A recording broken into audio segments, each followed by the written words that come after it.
আসসালামু আলাইকুম এভরিওয়ান। আজ আমি তৈরি করতে যাচ্ছি চিকেন হোয়াইট সস পাস্তা।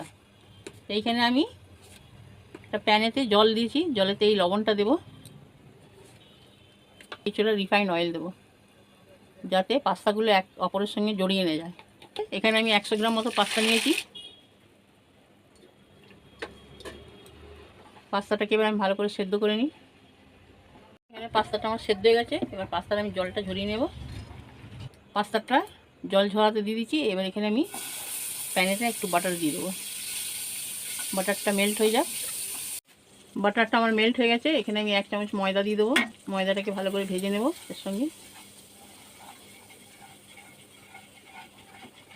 এখানে এবার আমি 1 কাপ দুধ দিয়ে দেবো। দুধটা দিয়ে আমি অনবরত নাড়তে থাকবো। এর মধ্যে একটা থিকনেস আসবে, দুধটা একটু গাঢ় ভাব হয়ে আসবে। এখানে ফ্রেশ ক্রিম দিয়ে দেবো। এটা আমার ডিপারে রাখা ছিল বলে জমে গেছে, বরফ জমে গেছে। এটাকে আমি এতে মেল্ট হতে দেবো। এখানে আমি এবারে একটা চিজ দিয়ে দেবো। আমার ফ্রেশ ক্রিমটা গলে গেছে, এবার চিজটাও মেল্ট হয়ে যাক। এখানে চিজটা আমার মেল্ট হয়ে এসছে। এবার আমি এখানে পাস্তাগুলো দিয়ে দেবো।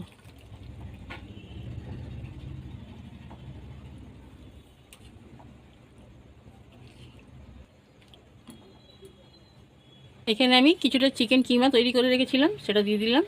এটা শুধু আদা রসুন বাটা আর অল্প একটু গোলমরিচের গুঁড়ো দিয়ে আর 1 চামচ রিফাইন্ড অয়েল দিয়ে এটা আমি তৈরি করে রেখেছিলাম।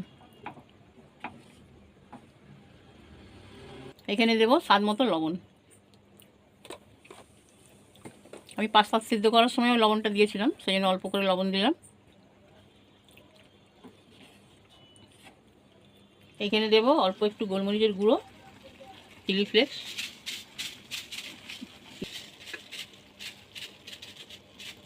দেবো একটু অরিগ্যানো।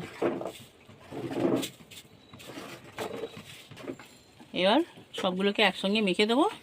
এখানে আমার চিকেন হোয়াইট সস পাস্তা সম্পূর্ণ রেডি। এবার আপনাদেরকে সার্ভ করে দেখাবো।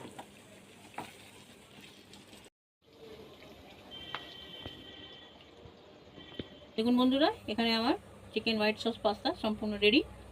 রেসিপিটি যদি আপনাদের ভালো লাগে আর যদি আপনারা ইউটিউব থেকে দেখে থাকেন, চ্যানেলে নতুন হয়ে থাকলে চ্যানেলটিকে সাবস্ক্রাইব করবেন। রেসিপিটা কেমন লাগলো সেটা কমেন্ট করে জানাবেন। ফেসবুক থেকে দেখলে পেজটিকে ফলো করবেন। আমার সঙ্গে থাকবেন।